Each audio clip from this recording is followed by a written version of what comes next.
Hey everyone, welcome back to the Deep Dive. We're here today to dig into a topic that I think resonates with a lot of us who are really invested in our horse's health, especially those of you who, like me, are drawn to a more holistic approach. Yeah, absolutely. It's about recognizing that there's often more to the picture than meets the eye, especially when it comes to those underlying factors that can impact our horse's well-being in ways we might not immediately see. Exactly. And today, we're taking a deep dive into some fascinating and honestly a little concerning material from Headley Holistics. You know, the folks who are really making waves in the holistic horse care world, right? Right. They've put together this document called Hidden Toxins, the Root Cause of Modern Equine Disease. And, well, the title kind of says it all, doesn't it? It really does. It gets right to the heart of what we're going to unpack today. Now, a lot of you are probably already familiar with Headley Holistics, and their whole approach really emphasizes understanding those hidden factors that can contribute to so many of the health challenges our horses face today. And I think that's what makes this deep dive so important. We're going beyond just the surface level stuff. We're really going to delve into the nitty-gritty of how toxins, and specifically glyphosate, which they really focus on, can impact our horses. Right, because we know glyphosate, it's that widely used herbicide, the main ingredient in Roundup, and it's something that's, well, pretty much everywhere these days, isn't it? It is, unfortunately. I mean, just to give you a sense of how pervasive it is, the document states that it's been found in roughly 85% of air samples, rainfall, and even municipal water sources in the U.S. Wow, 85%. That's a staggering figure. It is. It really highlights how much exposure we're all dealing with, both ourselves and our horses, whether we realize it or not. So right off the bat, this document kind of sets the stage for a pretty sobering conversation about just how widespread these toxins are in our environment and how they can impact our horses in really profound ways. Absolutely. And they start by really breaking down the basics in a section called Understanding Toxins and Glyphosate, because we all kind of have a general idea of what a toxin is, something harmful, right? But in terms of our horses specifically, how do they frame it? Yeah, how do they define toxins in this context? They define toxins as any substance that can negatively impact a horse's health, which makes sense, right? And they immediately hone in on glyphosate as a primary concern, not just because it's an herbicide, but because it's so widespread that it's become a significant environmental contaminant. And naturally, food is the first thing that comes to mind when we think about how our horses might be exposed to something like glyphosate. Of course, what are they eating? Where's their food coming from? Those are the first questions any horse owner would ask. Exactly. And the document doesn't shy away from naming names. They list a whole bunch of common feed ingredients that are frequently contaminated with glyphosate. Yeah, the usual suspects. Corn, wheat, soy, barley, oats, even peas, legumes, sunflower, canola, sugar beets. I mean, these are staples in a lot of horse feeds. Right. And here's the thing that I think is so important for all of us who are trying to be as careful as we can with our horses' diets.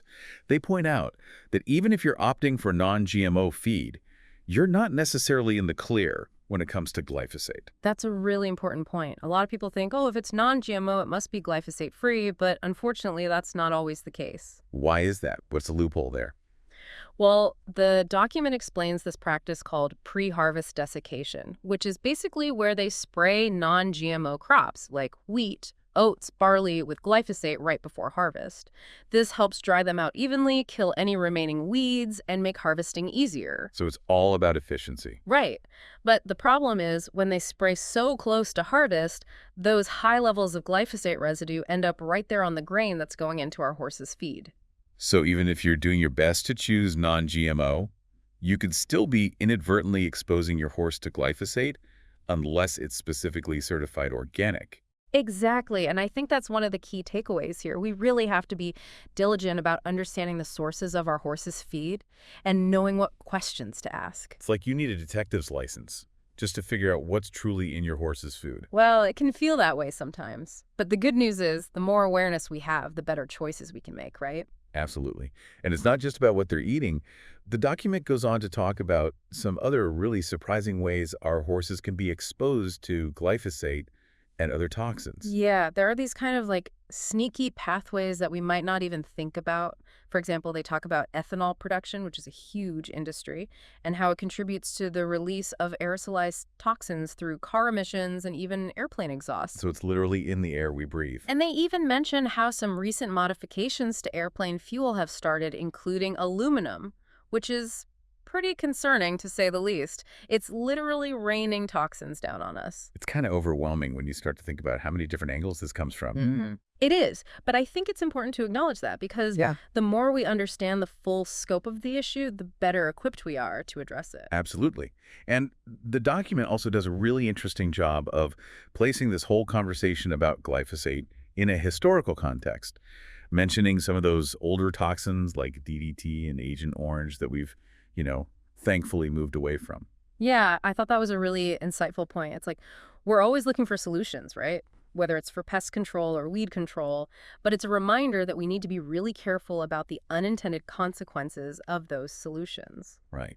Because what might seem like a miracle solution in the short term can have these really long-lasting and sometimes devastating effects down the line. Exactly. It's like we're constantly learning and evolving our understanding of the impact we have on the environment. And speaking of learning and evolving, the story of glyphosate itself is actually quite fascinating and kind of unsettling when you really dig into it. Yeah, it has this kind of weird, twisty-turny history, right? It wasn't originally even intended as a weed killer. No, it wasn't. So how did it end up being sprayed all over our crops? Well, it all started back in the 1950s when they discovered that glyphosate was really good at binding to minerals like calcium, magnesium, manganese, iron, things like that. It basically acted like a magnet for these minerals. Yeah, a really strong magnet. And that made it really useful for industrial purposes, like cleaning out mineral buildup in pipes and boilers. So its first job was as a pipe cleaner. That's right. And then, get this, it was actually patented as an antibiotic before anyone even realized it could kill weeds. An antibiotic. So this thing that's now sprayed on our food started as a pipe cleaner and then a medicine. It's pretty wild, right? Makes you wonder about its fundamental effects on biological systems. Absolutely. So how did it go from being an antibiotic to being the most widely used herbicide on the planet? Well, in 1970, they finally discovered its herbicidal properties, and things took off from there. Like a rocket. Yeah, in 1974, Monsanto introduced Roundup, which was a game changer for agriculture. And then, of course, came the development of Roundup-ready crops, which are genetically engineered to be resistant to glyphosate. So farmers could spray their fields and not worry about killing their crops? Exactly, and that's when things really exploded. By 2007, glyphosate was the most widely used agricultural herbicide in the U.S., and by 2023, over 90% of GMO corn, soybeans, and cotton were tolerant to glyphosate and other herbicides. So it went from a pipe cleaner to dominating the agricultural landscape in just a few decades. It's a pretty remarkable and I think somewhat alarming story when you consider the potential implications. Definitely. And we've already talked about how it's used as a pre-harvest desiccant on all those other crops like wheat, oats, barley, and the list goes on. Yeah, and the document really drives that point home by providing this incredibly comprehensive list of all the crops that are routinely treated with glyphosate before they even get harvested. Cereal grains, corn, flax, cotton, legumes, lentils, peas, soybeans, canola, safflower, sunflower, soy, potato, sugarcane, sugar beets. It's kind of mind-blowing. It is, and that really sets the stage for the next part of the document, which is all about how these toxins, specifically glyphosate, actually impact our horse's health. Right, because it's one thing to say, oh, it's in the environment, but it's another thing to really understand how it can affect our horses on a physiological level. Exactly. So the section, it's called How Toxins Impact Horse Health, and it really dives into the nitty-gritty of the mechanisms at play here. And the authors are pretty upfront about their belief that this increased chemical use over the last, 50 years or so has contributed significantly to many of the health problems we're seeing in horses today. And they break it down into these different areas of impact, starting with gut health, which is really the foundation of overall well-being, right? It is. It's like the cornerstone of everything else. Absolutely. And they talk about how glyphosate can directly damage the lining of the intestines, leading to what's called leaky gut syndrome. Now, for those of us who might be hearing that term for the first time, what does leaky gut actually mean? What's happening in the gut? So picture the lining of your horse's gut like a fine mesh screen, right? It's designed to keep things in that should stay in, like digested food, and keep things out that shouldn't get in, like toxins and bacteria. It's the barrier between the digestive system and the rest of the body. Exactly. And with leaky gut, that screen gets damaged, it becomes more permeable, so things that shouldn't be passing through start leaking into the bloodstream. So it's like the gatekeeper's asleep on the job. Kind of like that. And the consequences of that can be really far-reaching, because when you have all these foreign substances entering the bloodstream, it triggers inflammation throughout the body. And chronic inflammation, as we know, is at the root of so many diseases. It is. And leaky gut also weakens the immune system because it's constantly having to deal with these invaders that shouldn't be there in the first place. And it can even disrupt hormone balance, which is a whole other can of worms. Yeah, it's like a domino effect. Yeah. Leaky gut sets off this cascade of problems throughout the body. Absolutely.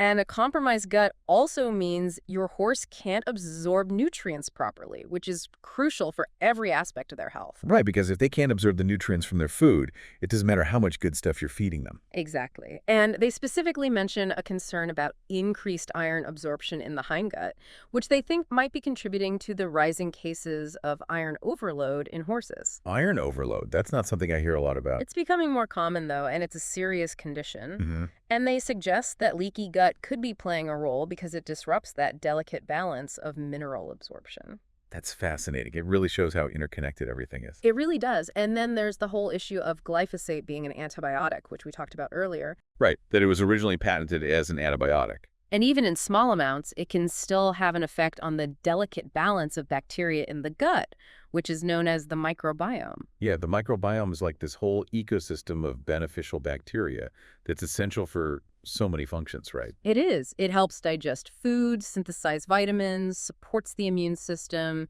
even influences mood and behavior. It's incredibly important. And glyphosate disrupts that balance. But unfortunately, yeah.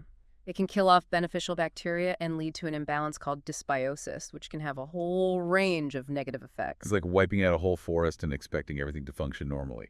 It's a great analogy. And that's why they emphasize that chronic gut compromise is a really serious issue that needs to be addressed because it can have ripple effects on every aspect of a horse's health. So if the gut is the foundation, then hormone balance is like the framing of the house, right? It's what keeps everything structurally sound. I like that analogy. And they talk about how these toxins, not just glyphosate, but heavy metals, mold, all sorts of environmental stressors can disrupt the delicate balance of the endocrine system. Yeah, the endocrine system is what regulates hormone production, right? Exactly. And hormones are like these tiny chemical messengers that control so many bodily functions, from metabolism and growth to reproduction and behavior. It's a really intricate system. And they use this great analogy of spinning plates to describe how sensitive it is. Like if you add too much stress, those plates start to wobble and eventually fall. Exactly. And when the endocrine system is disrupted, it can lead to all sorts of hormonal imbalances, which can manifest as all sorts of health problems in our horses. Like what kinds of problems? Oh, the list is long. Insulin resistance, equine metabolic syndrome, Cushing's disease, thyroid dysfunction, reproductive issues. It's really quite concerning. And those are all serious conditions. Absolutely. And they're becoming more and more common, which is why it's so important to understand how these toxins can contribute to hormonal imbalances. Makes sense. And then another key area they talk about is immune suppression. How do toxins weaken a horse's natural defenses? It's kind of like overload, right? The immune system is constantly having to deal with these foreign invaders, whether it's heavy metals, glyphosate, or other chemicals, and it's like it gets exhausted. It's fighting a losing battle. Exactly. And that constant stress weakens the immune system's ability to effectively respond to actual pathogens like viruses and bacteria. So they're more susceptible to getting sick.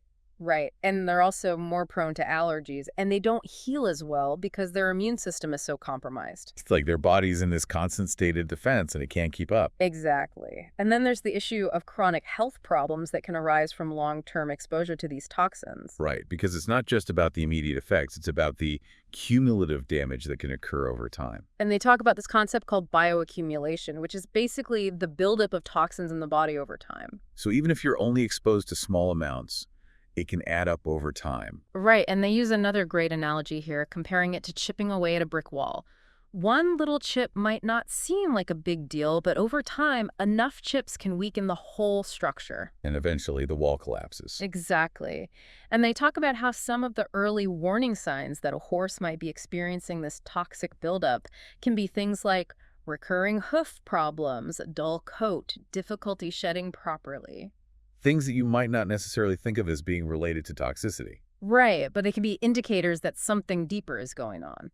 So it's important to pay attention to those subtle signs. Absolutely. And if those early signs are ignored, it can eventually lead to more serious problems like laminitis, chronic skin issues, metabolic dysfunction, even neurological disorders. And those are all really debilitating conditions. They are, and they can be incredibly frustrating to deal with, both for the horse and the owner. Definitely. And finally, the document talks about this other really interesting aspect of glyphosate's impact, which is its ability to bind to minerals Yeah. and essentially deplete them from the soil. Yeah, it's kind of crazy to think about. Remember how we talked about glyphosate being a powerful chelating agent? Like a magnet for minerals. Exactly. Well, that same property that makes it useful for industrial cleaning also means it can bind to minerals in the soil and essentially make them unavailable to plants. So even if our horses are eating what seems like a balanced diet, the fundamental building blocks, the minerals they need, might be missing. Exactly. And they even cite a study that showed a significant decrease in the mineral content of supermarket vegetables compared to 50 years ago. So it's not just about what we're feeding our horses. It's about the quality of the food itself. Right. The very foundation of their nutrition has been compromised. That's a pretty sobering thought. It is. But the good news is, the more we understand about these issues, the better equipped we are to address them, right? Absolutely. And that's really what this whole deep dive is about. It's about raising awareness and empowering horse owners with the knowledge they need to make informed decisions about their horse's health. And I think Headley Holistics does a fantastic job of laying out the problem and offering potential solutions through their holistic approach. Yeah, they're really pioneers in this field, and they offered a lot of resources and support for those who are interested in learning more about detoxification and holistic horse care. And I encourage everyone listening to check out their website and explore the Evolved Remedies 4-phase detox protocol and the daily detox foods and supplements they recommend. It's definitely food for thought, and it gives us a lot to consider as we navigate this complex world of horse care. Absolutely. And at the end of the day, it's all about helping our horses thrive, right? That's what it's all about. Yeah. So thanks for joining us for this deep dive, everyone. We hope you found it informative and empowering. And stay tuned for more deep dives into fascinating and important topics that affect the health and well-being of our beloved horses. Until next time, happy riding.